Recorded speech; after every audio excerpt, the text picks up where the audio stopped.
when we take showers in LA or in California, I'm in LA, we take for granted water is like air, it's like a right, but it's not really. It has become a commodity. How much, what can we do to change the way we relate to water that is so important in our lives? That is a great first question. I think you're right. I think most people look at their tap and they, think, you turn it one way, it's hot, one way it's cold, and that's the extent of it. And where does it come from? Who cares? But the reality is that our water use has a huge impact on ecosystems and communities. And it's an ask, but I think the first step is for people to learn where their water comes from. Without that bare minimum level of interest, I just don't see there being any political will to change the situation of water. And I do think it takes people getting involved. And in fact, if you go to our website and go to riversend.com, riversendfilm.com/resources, there's a tool there where you can actually find where your water lives, depending on where you live, find where your water comes from. So I recommend people do that. At what level, why did your interest in letting us know the dramatic situation of water resources in California came from? Yeah, I honestly didn't start with that in mind. I started shooting this film during the height of the last drought and was just really interested in the kind of privatization of water resources and how, for example, in the Central Valley, there were towns that were running out of water, but there were near neighboring farms that were drilling deeper wells and getting that water and, draining the aquifer to such a level that those towns would then have even harder time getting water. And those kinds of stories, I was just interested in that. And I think the landscape of California is something to do something with visually. And it was just a long period of exploration and discovery, interviewing tons of people. And every time you talk to someone, you learn a little bit more and you start to kind of change your focus a little bit as you see a bigger picture. And at the beginning, I thought it was a short film, and then it ended up being a very complicated and intriguing feature film.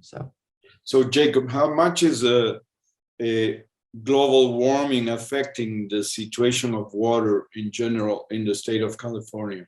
Yeah, so climate change is making dry places drier and wet places wetter. So it's kind of, it's like supercharging the problems that we already see with water. And will also change the way that people get water. For example, in California, historically, snow falls in the Sierra Nevada mountains, and then that eventually flows through our rivers, and that becomes our water. But now water is going to fall as rain and not snow, and at different periods of the year, and it's going to flow more intensely. And so it just makes these issues so much more important that we deal with them now. And unfortunately, I just think drought will be the new normal in California. And as we are right now in California, we're just using way too much water. So I think it's also important to note that it is not just an issue of climate, which, I mean, that is real, but we also just use too much water irresponsibly with the amount of water we have, and knowing that we're going to have probably less of it in the future, or at least not at the right times, that it's, works with our current hydrology. How much who can we blame for this situation? Yeah, the agricultural industry, the big corporations, individuals taking showers, I don't know. Yeah, well, it's a good question actually, because you can kind of blame, I mean, if you look at the big pie of water use in California, of the water that people use, 80% is used by agriculture and only 20% is used by cities. And within that 20%, 10% is outdoor water use and 10% is in the homes. But, I just want to give an example. Like Los Angeles has grown its population, immensely in the past few decades, but its water use has actually remained flat. And the reason for that is we've gotten really good at water reuse and low flow toilets and all these kinds of things that make a big impact. Has there been a campaign to educate us? I think that too, no, or not? No, I wouldn't say there has been to the extent that we need it. I think people should learn in school where their water comes from, but we don't, and I think that's a big part of the problem.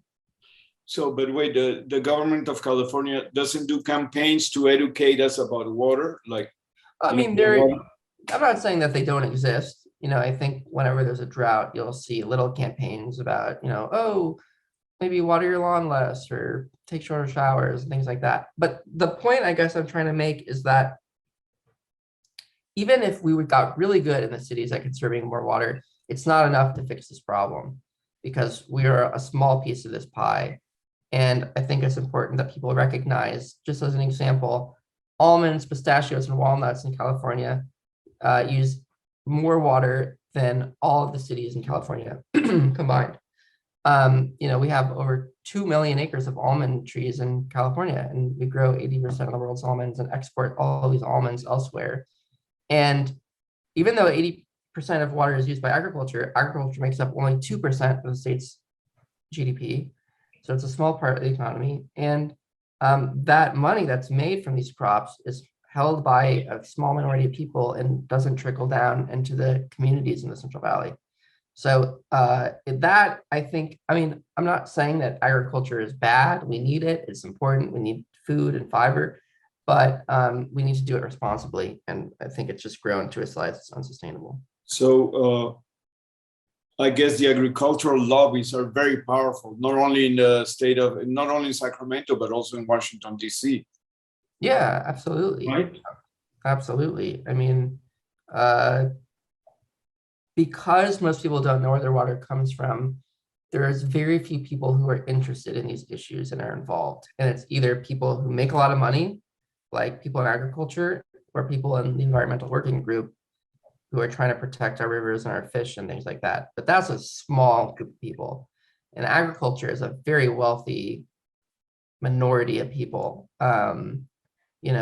For example, the Resnicks who live in Beverly Hills, billionaires.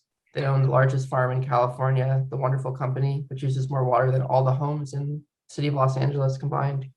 And they give a lot of money to, our politicians and are very, very powerful. Because